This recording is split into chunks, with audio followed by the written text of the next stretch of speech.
पहले बात करते हैं भागलपुर की, जहां निगरानी विभाग टीम ने एक बड़ी कार्रवाई की है। जिला के शाहपुर अंचल इंस्पेक्टर साहू राजस्व कर्मचारी को 1 लाख रुपए घूस लेते रंगे हाथ गिरफ्तार किया गया है।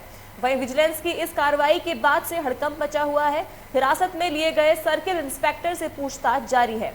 बताया जाता है कि सर्किल इंस्पेक्टर अभिनंदन प्रसाद सिंह के खिलाफ निगरानी विभाग को काफी शिकायतें मिल रही थी, जिसके बाद टीम ने अपने जाल में फंसने के लिए रणनीति बनाई गई और प्लान के अनुसार सर्किल इंस्पेक्टर फंस गए और विजिलेंस की टीम ने उन्हें गिरफ्तार कर लिया।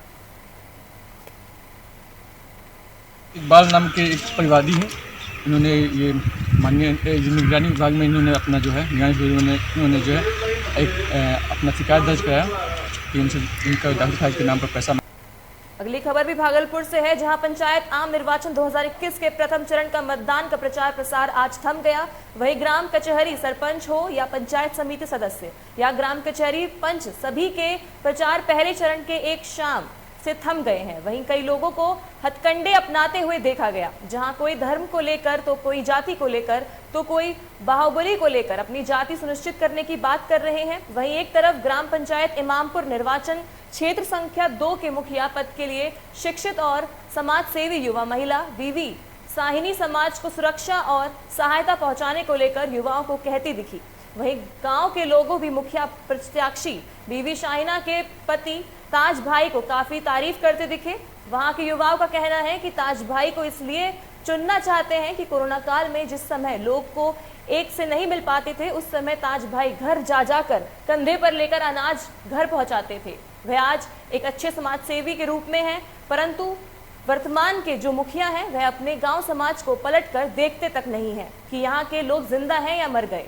वहीं मुखिया प्रत्याशी पति ताज के मीडिया से बात करते हुए कहा कि समाज में चौमुखी विकास होना चाहिए, जो भी काम हो समाज में शुद्ध काम हो, कोई बचौलिया वाली बात ना हो। इस पर मेरा यह समय ध्यान रहेगा।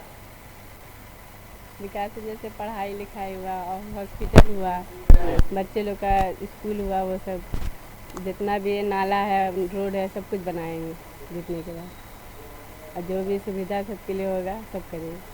हाँ, जिस तरह का होगा सबको पैसे से होगा या फिर कोई काम से होगा, सब कुछ करेंगे। डॉक्टर होगा। लोगों का तो बहुत अच्छा सहयोग है।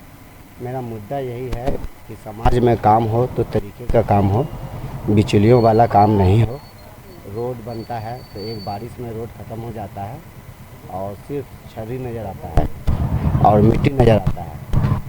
समाज में नाली बनता है तो नाली का पानी का निकासी नहीं है, जो ज़रूरी बेहद ही ज़रूरी चीज़ है, जिससे कि गंदगी जमा होता है और बीमारी फैलता है। तो इस मुद्दे पे आपके जाके गरीबों के लिए इंदिरा आवास है, तो इंदिरा आवास पहुंचता है, जिससे ताल्लुकात है बड़े बड़े लोगों से, उनको पैसे पहुंच जाता है। हम लोग इमामपुर पंचायत से हम आते हैं, मेरा नाम बंटी हुआ, और ताज भाई को हम लोग इसलिए चुनना चाहते हैं क्योंकि कोरोना काल में ऐसी भयानक स्थिति में लोग किसी को देखने नहीं आते थे, लेकिन ताज भाई ऐसे शख्स हैं जिन्होंने घर घर जाके अपने कंधे पर अनाज लेकर के कई लोगों को घर घर में अनाज पहुंचाया, और बिना जीते मुखिया इन्होंने जितना काम कर दिया, कोई वर्तमान जो मुखिया उन्होंने एक बार पलट के देखने नहीं आए कि इमामपुर की जनता की क्या स्थिति है। अगली खबर कटिहार से है, जहां पीएम नरेंद्र मोदी के 71वें जन्मदिन को लेकर भाजपा में सेवा और समर्पण अभियान चलाया जा रहा है। इस अवसर पर ब्लड बैंक में युवा मोर्चा में रक्तदान शिविर का आयोजन किया गया। भाजपा राष्ट्रीय सदस्य अनंत राम ने बताया कि 17 को प्रधानमंत्री नरेंद्र मोदी का जन्मदिन था और 7 अक्टूबर को सीएम और पीएम के रूप में 20 साल पूरे हो गए हैं। इस समय विधि के सेवा और समर्पण अभियान रूप में मनाया जा रहा है। वहीं जिला अध्यक्ष सौरभ ने कहा कि कटिहार जिले के युवा बढ़ चढ़ कर रक्तदान दे रहे हैं। भारतीय जनता पार्टी के द्वारा मोदी जी के जन्मोत्सव पर 17 सितंबर से 7 अक्टूबर तक सेवा ही समर्पण के तहत कार्यक्रमों का आयोजन किया जा रहा है, जिसमें एक कार्यक्रम हमारा रक्तदान शिविर भी है। भारतीय जनता पार्टी का युवा मोर्चा के द्वारा हर जिला केंद्र पर रक्तदान शिविर का आयोजन किया जा रहा है और मोदी जी के 71वें जन्मोत्सव पर 71 यूनिट न्यूनतम एक जिला केंद्र पर रक्त इकट्ठा करके और ब्लड बैंक में रखा जाएगा। अगली खबर भी कटिहार से है, जहां यूपीएससी की 2020 की परीक्षा में टॉप करने के बाद बिहार के शुभम कुमार पहली बार अपने गांव कटिहार पहुंचे। आपको बता दें कि शुभम के कटिहार जिले के कुमरही गांव लौटने पर बैंड बाजे के साथ जोरदार और भव्य स्वागत किया गया। इस स्वागत में उनके परिवार के अलावा गांव और आस पड़ोस समेत जिले के अधिकारी से लेकर राजनीतिक दलों के लोग भी शामिल रहे। पूरे गांव में उत्सव का माहौल है, मानो इलाके में कोई त्योहार हो। स्वागत के बाद ग्रामीणों के बनाए गए मंच में जब यूपीएससी टॉपर को अपनी बात रखने के लिए मौका दिया गया तो मानो उन्होंने बता दिया हो कि बिहारी और बरहारिती यही होती है। उन्होंने ग्रामीण मंच से सभी बच्चों को अपनी मातृभाषा के साथ सभी भाषाओं में दक्षता हासिल करने का सुझाव दिया। साथ ही उन्होंने यह भी बताया कि एक बिहारी सब पर भारी है। देश की सबसे कठिन परीक्षा और सर्वोच्च सरकारी नौकरी माने जाने वाले यूपीएससी में अपनी प्रतिभा के दम पर डंका बजाने वाले कटिहार के इस बिहारी ने वाकई साबित कर दिया कि एक बिहारी सब पर भारी है। आपको बता दें कि 2 दिन पहले जारी हुए यूपीएससी एग्जाम 2020 रिजल्ट में शुभम कुमार ने देश भर में पहला स्थान हासिल किया है। देश सेवा को सर्वोत्तम स्थान दूंगा। जो लोगों के लिए अगर मुझे कुछ करने का मौका मिलता है तो वो मेरे लिए काफ़ी एक महत्वपूर्ण बात होगी और इसको काफ़ी तरीके से किया जा सकता है। और मैंने ये डिसाइड किया कि मैं आईएएस ज्वाइन करके ये देश सेवा कर सकता हूँ।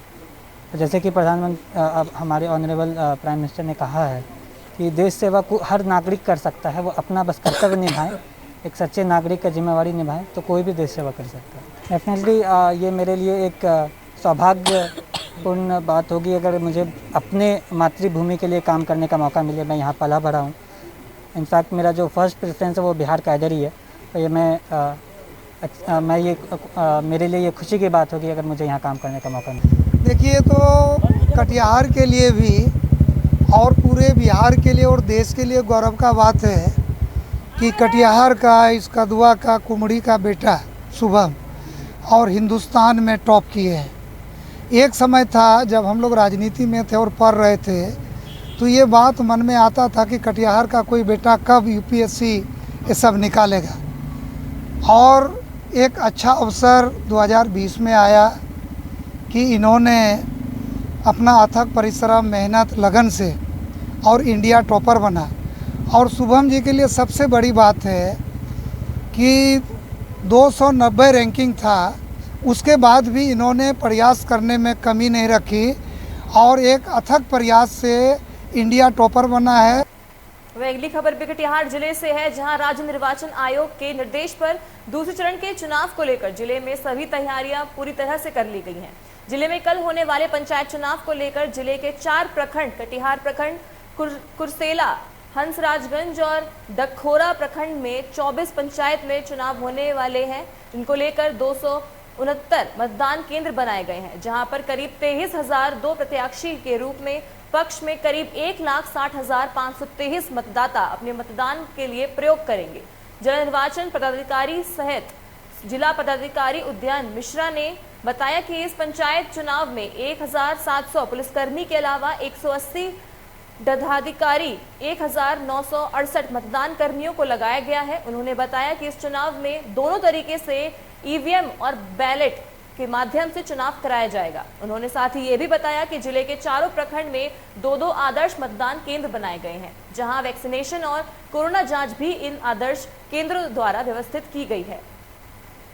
ये हमारा प्रथम चरण इस जिले का, जो कि राज्य का दूसरा चरण है, ये कल हम लोग के यहाँ होने वाला है। ये 4 ब्लॉक्स में हम लोग का होगा, जिसमें भी कुल 24 पंचायत इन 4 ब्लॉक पे कल वहाँ पे इलेक्शंस होंगे।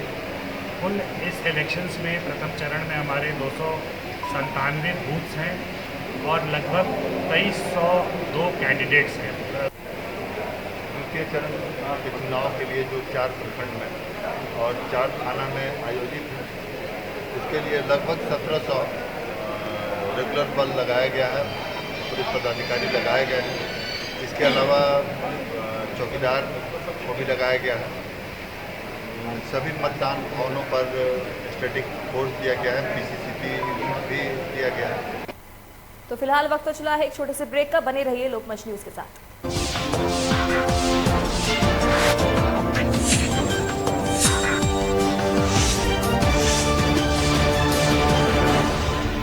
विकास किया है, विकास करेंगे।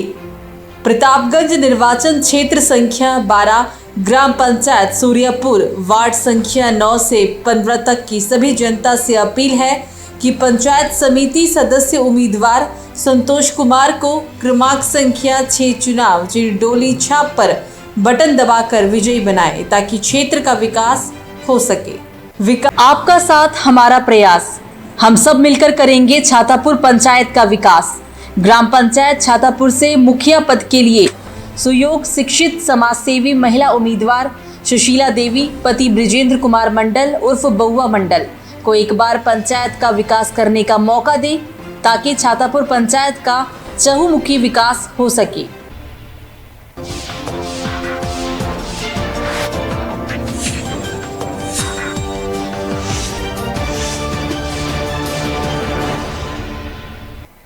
वापस से स्वागत है आपका लोकल न्यूज पे। खबरों का सिलसिला जारी रखते हैं। अगली खबर मधुबनी से है, जहां डीएसपी अरुण कुमार सिंह ने एसएसबी कैंप में होने वाली पंचायत चुनाव को लेकर बैठक की।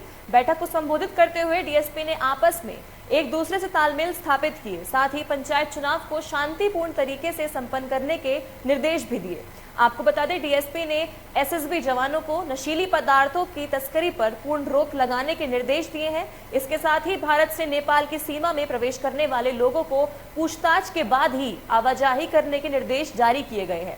वहीं डीएसपी ने बताया कि होने वाले पंचायत चुनाव को लेकर मधुबापुर सीमा पर बैरिकेडिंग करने के मुद्दे पर ही बैठक में विस्तार से चर्चा हुई है। बैठक में एसएसबी के अधिकारी, नेपाल पुलिस के अधिकारी सहित मधुबापुर, सरहाट और हलखाकी के थानाध्यक्ष भी उपस्थित रहे। जैसे बोले कि शराब का लाइसेंस है, कितना का लाइसेंस तुमको है, कहाँ ले जाने का लाइसेंस है ना, सीमा तो है, कहाँ से कहाँ ले जा सकते हो, तब हो गया। चाहे कितना भी लाइसेंस देगा उसका भी सीमा निर्धारित है कि कितना तुम ले जा रहे हो, कितना तुम कैरियर करोगे, कहाँ ले जाना है, बिना लाइसेंस भी रहता है। वही ना है कि नहीं है, तो कहाँ से लाए, दुकान में वहाँ पीने का है, ले जाने का है, कुछ फिक्स रहता है कि वहाँ बैठ के पिएगा या ले जाएगा, क्या बोतल ले जाओगे, एक मतलब तू सेलर है, तू बेचने वाला है, तू यूज करने वाला नहीं है।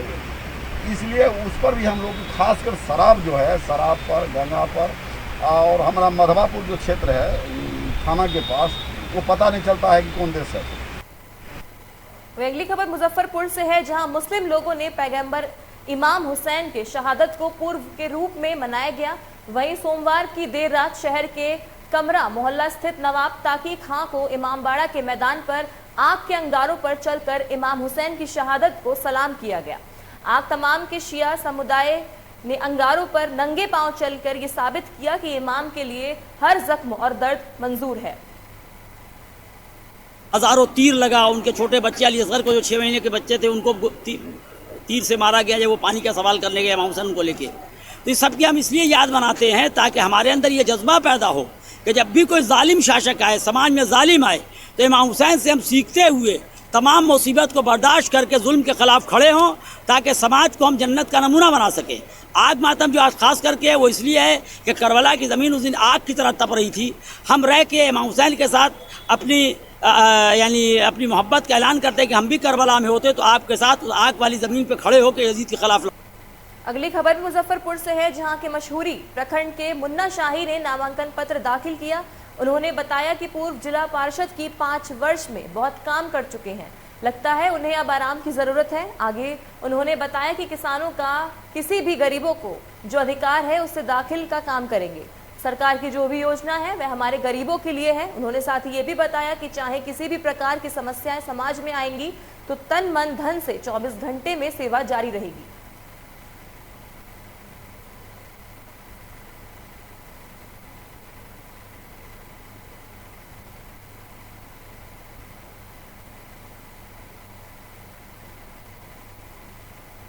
अगली खबर रोहतास से है, जहां बाल विकास परियोजना कार्यालय में सीडीपीओ आशा कुमारी ने दीप जलाकर पोषण प्रदर्शनी का उद्घाटन किया। उत्सव की जानकारी देते हुए सीडीपीओ आशा कुमारी ने कहा कि सितंबर को हम लोग पोषण माह के रूप में एक उत्सव के रूप में परियोजना के माध्यम से मनाते हैं, जिसके तहत घर घर जाकर खान पान के संदर्भ में जागरूक करते हैं।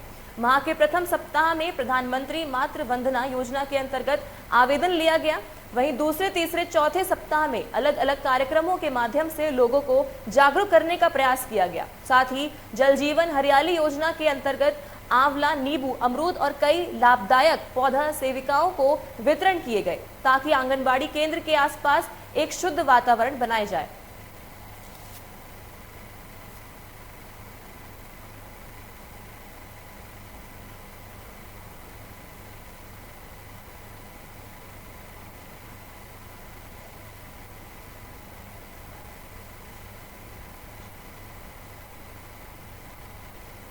आपको बता दें खबर रोहतास से है, जहां बाल विकास परियोजना कार्यालय में सीडीपीओ आशा कुमारी ने दीप जलाकर पोषण प्रदर्शनी का उद्घाटन किया। उत्सव की जानकारी देते हुए सीडीपीओ आशा कुमारी ने कहा कि सितंबर को हम लोग पोषण माह के रूप में एक उत्सव के रूप में परियोजना के माध्यम से मनाते हैं, जिसके तहत घर घर जाकर खान पान के संदर्भ में जागरूक करते हैं। साथ ही माह के प्रथम सप्ताह में प्रधानमंत्री मातृ वंदना योजना के अंतर्गत आवेदन लिया गया। साथ ही दूसरे, तीसरे और चौथे सप्ताह में अलग अलग कार्यक्रम के माध्यम से लोगों को जागरूक करने का प्रयास भी किया। वहीं जल जीवन हरियाली योजना के अंतर्गत आंवला, नींबू, अमरूद और कई लाभदायक पौधे सेविकाओं को वितरण किए गए ताकि आंगनबाड़ी केंद्र के आसपास एक शुद्ध वातावरण बनाया जाए।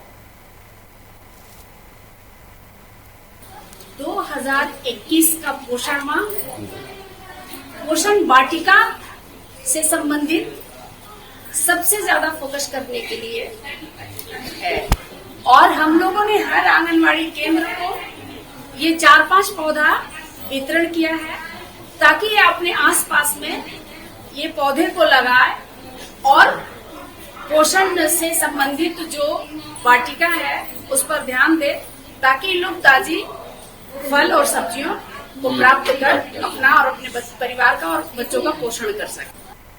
अगली खबर समस्तीपुर से है, जहां लालपुर गांव में ग्रामीणों ने सभी अधिकारियों को लिखित आवेदन भी दिया, लेकिन अधिकारियों ने स्तर से अब तक कोई कार्रवाई नहीं की। इस दौरान पंचायत चुनाव के उम्मीदवार संजय कुमार सिंह ने जब जनसंपर्क करने पहुंचे तो ग्रामीणों ने उन्हें भी घंटों घेरे रखा और समस्या समाधान के लिए आगे आने के लिए दबाव बनाया। इस दौरान गांव के सैकड़ों लोगों ने प्रशासन के खिलाफ नारेबाजी भी की। कहा प्रशासन चाहे तो पुलिस का अतिक्रमण हटाकर नाले को चालू करवा समस्या का समाधान कर सकता है, लेकिन प्रशासन की बेरुखी से लोग भी माफी गुस्सा हैं।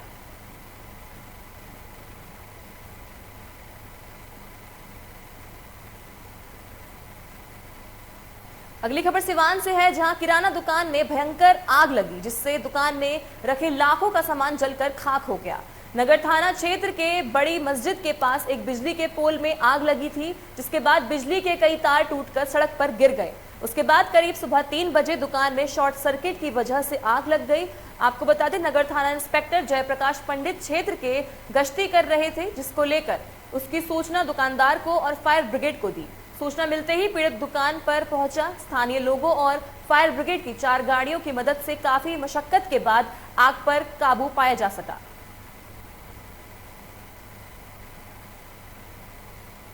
खबर सिवान से है, आपको बता दें जहां किराना दुकान में भयंकर आग लगी, जिससे दुकान में रखे लाखों का सामान जलकर खाक हो गया। वहीं नगर थाना क्षेत्र के बड़ी मस्जिद के पास एक बिजली के पोल में आग लगी थी, जिसके बाद बिजली के कई तार टूटकर सड़क पर गिर गए। आपको बता दें उसके बाद करीब सुबह 3 बजे दुकान में शॉर्ट सर्किट की वजह से आग लग गई। वहीं नगर थाना इंस्पेक्टर जयप्रकाश पंडित क्षेत्र में गश्ती कर रहे थे, जिसको लेकर उसकी सूचना दुकानदार और फायर ब्रिगेड को दी गई। सूचना मिलते ही पीड़ित दुकान पर पहुंचा। वहीं स्थानीय लोगों और फायर ब्रिगेड की 4 गाड़ियों की मदद से काफी मशक्कत के बाद आग पर काबू पाया जा सका। रात 3 बजे हम लोग को नगर थाना के पास से हम लोग को सूचना मिली कि आपकी दुकान में आग लग गई है, और तब हम लोग दुकान पर आए और स्थानीय लोगों की मदद से काफ़ी मशक्कत के बाद 2 से 3 घंटे बाद आग पर काबू पाया गया। कितने बजे आग लगी थी? लगभग 3 बजे। तो कितना क्या कुछ जला इसमें? दुकान लगभग पूरा जल चुका है, उसमें कुछ बचा नहीं है। लाखों की संपत्ति का नुकसान हुआ है। कितने फायर ब्रिगेड की टीम आई थी, किस तरह से आग पर काबू पाया गया? 4 फायर ब्रिगेड की टीम आई थी, चारों ने मिलकर और स्थानीय लोगों की मदद से इस पर काबू पाया गया था। वहीं अगली खबर सुपौल से है, जहां संगठन विस्तार और मजबूती के उद्देश्य से आम आदमी पार्टी धीरे धीरे सुपौल में अपनी गतिविधि को तेज कर रही है। इसी कड़ी में दिल्ली के आप विधायक संजीव झा आज सुपौल के वीरपुर पहुंचे, जहां उन्होंने कार्यकर्ताओं के साथ संवाद किया। इस मौके पर बड़ी संख्या में आप कार्यकर्ता मौजूद रहे। आपको बता दें इस दौरान संजीव जहां ने कहा कि बिहार में भ्रष्टाचार का बोलबाला हो गया है, जनता त्रस्त है। ऐसे समय में लोगों को तीसरे विकल्प की तलाश है जिसमें आम आदमी पार्टी एक महत्वपूर्ण भूमिका निभा सकती है। इसके साथ ही कहा कि वे बिहार में आपकी संगठन को मजबूत और विस्तार करने के लिए सक्रिय हैं। वहीं जतिया जनगणना को लेकर उन्होंने यह भी कहा कि सारी ज्वलन समस्याएं बिहार में हैं और कई मुद्दों के पहले वे मुद्दों पर चर्चा करेंगे, बाद में देखा जाएगा। मुझे लगता है कि ये बड़ा दुर्भाग्य भी है कि सेकेंड वेव में बिहार में स्वास्थ्य की सुविधा चरमराई, प्राथमिक सेंटर नहीं खुले, या आप सब लोगों ने भी एक्सपोज किया, जनता के सामने बताया। सदर अस्पताल में वेंटिलेटर्स नहीं थे, उसी की चर्चा हुई। एक्सपर्ट ये कह रहे हैं कि थर्ड वेव आएगा। मुझे लगता है सवाल इस पे होना चाहिए कि सेकेंड वेव के बाद आपकी सरकार ने क्या तैयारी की ताकि अगर वो थर्ड वेव आता है, जो त्रासदी बिहार के लोग सेकेंड वेव में झेला, वो त्रासदी का सामना न करना पड़े। आखिर शिक्षा में क्या बदलाव हुआ, स्कूल्स कितने खुले, कितने स्कूल बेहतर किए गए, चर्चा उस पर हो तो आम जनता को फायदा होगा। मुझे लगता है कि अभी बुनियादी मुद्दों पर बात करें जिससे बिहार की जनता परेशान है। आज बिहार की मूलभूत समस्याएं हैं, मूलभूत चीज़ों को लोगों को मिलना दूभर हो गया है। तो हम सब पहले उन तमाम बातों को बहुत विस्तार से बात करके जनता के सामने रखें। अगर ये सारे मुद्दे अगर समाधान मिलता है तो फिर जनगणना की बात होगी। तो फिलहाल के इस बुलेटिन में मुझे दीजिए इजाजत। लोकमंच न्यूज़ पे खबरों का सिलसिला जारी रहेगा। नमस्कार।